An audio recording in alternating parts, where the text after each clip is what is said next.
The date was February 15th, 1971. On the abandoned Cuyuna Iron Range that morning, the 1972 Scorpion Stinger went up against the top 3 makes of snowmobiles in the business. The object? To prove in head-to-head competition that the 1972 Stinger was the better machine.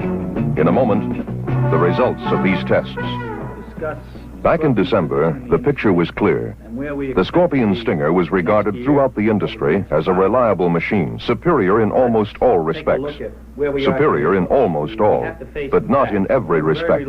That was the goal. To make the Scorpion Stinger first in every single function that's important to a snowmobile owner. First in performance, reliability, ride, appearance, safety. The deadline was 2 months away. The last possible date when the final version of the 1972 Stinger could go into full production. Night after night, the lights burned on at Scorpion. Inside, 8 teams of engineers were assigned to 8 specific projects. Clutch, flotation, suspension, track, engine and muffler, controls, cooling, product design. Each of the teams had a single assignment. Make it the best in the business. This is the team assigned to the clutch. Let's examine the results obtained by this one team as an example of how each of the teams performed. The clutch team was charged with developing a clutch that would transmit more power from the engine to the track than had ever before been possible.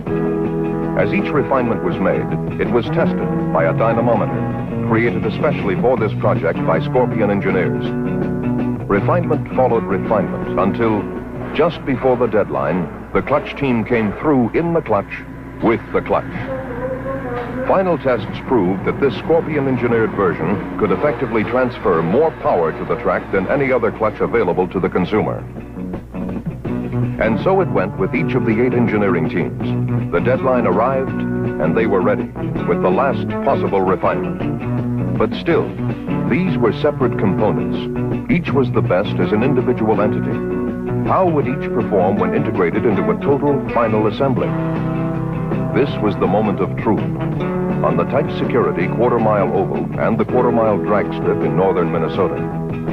The prototype Stinger went to the line against the survivors of elimination tests. Engine sizes were identical in order to make test results comparable. The new Scorpion Stinger with a 440 ELO. The 1971 Skidoo TNT with a 440 Rotex. The 1971 Arctic Cat Panther with a 440 Kawasaki. The 1971 Yamaha SS with a 433 Yamaha. Each driver was instructed to give it his all, to drive as if he were the factory rep for that machine. Timings were checked by police radar and multiple stopwatches. Testing began on the quarter-mile drag strip, testing acceleration, straightaway speed.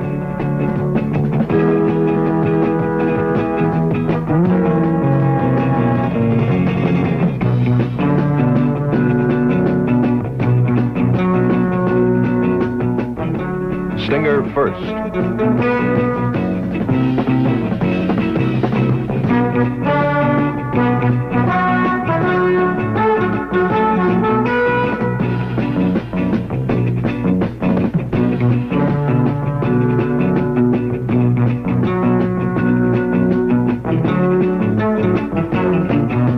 Stinger first.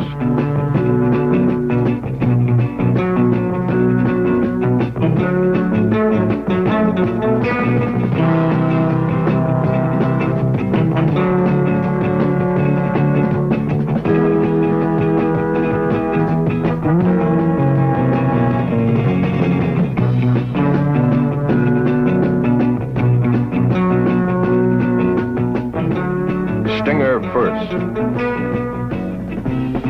Drivers changed machines after each run. Driver ability could not be a factor.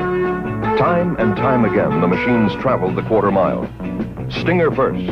The engineering teams in charge of clutch, track, and suspension had done it. The best of the competition couldn't match Stinger's speed and acceleration.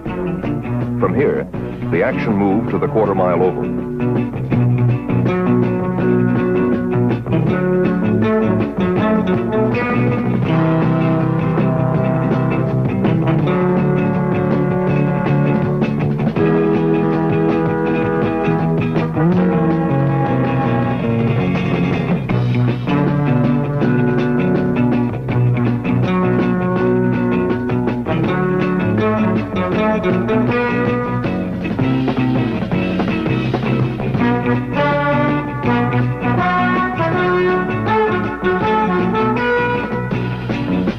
Around and around they went, 3 laps to the heat. Time and again, Stinger first. The difference was the Stinger track.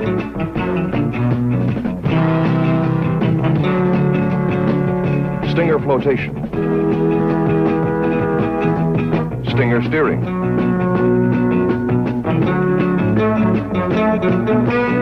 Here's one heat where the Stinger driver caused a bad start. Into the first turn. The other machines can't hold the turn. They slide up the high side. But the big red one comes through on the low side, gripping the track and pulling away. That's stability.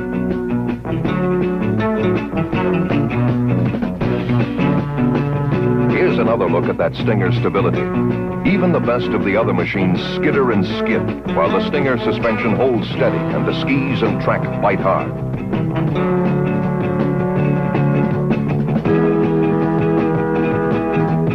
It was obvious now that the 1972 Stinger topped the industry in performance, speed, acceleration, stability. In every performance category, the big red one came through.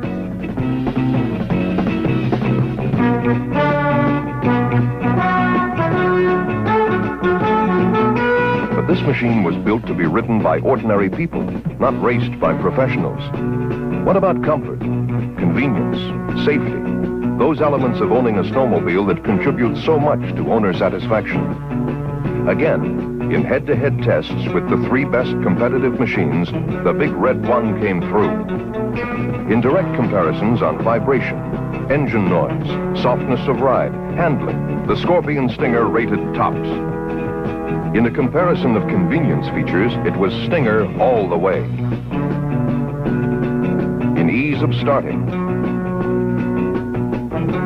throttle location, brake location and light switch, engine access. Comparisons on safety features were just as stringent, just as demanding. The 72 Stinger was adjudged outstanding on every count, including steering response, braking power, safety engine cutoff switch,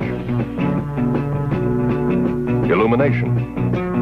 The tests were over. February 15th had come and gone, and the big red one stood alone. You've seen the results of the tests. The absolute proof is now in that Scorpion is the superior machine for 1972. Not just superior in 2, 4, or 6 ways, but we feel superior in every way that makes a snowmobile perform. We did not build these machines for the professional racetrack. We built them for you, the consumer, to use and enjoy. So now, meet the big red ones for 72. Super Stinger 2 440. Stinger 2 400. Stinger 2 340. Super Stinger 3 440. Stinger 3 400. Stinger 1 293. Stingaroo 277. And just for the ladies, in gleaming midnight sun magenta, the all-new for 1972 Stingerette 290. In 1972, the big red one is coming through.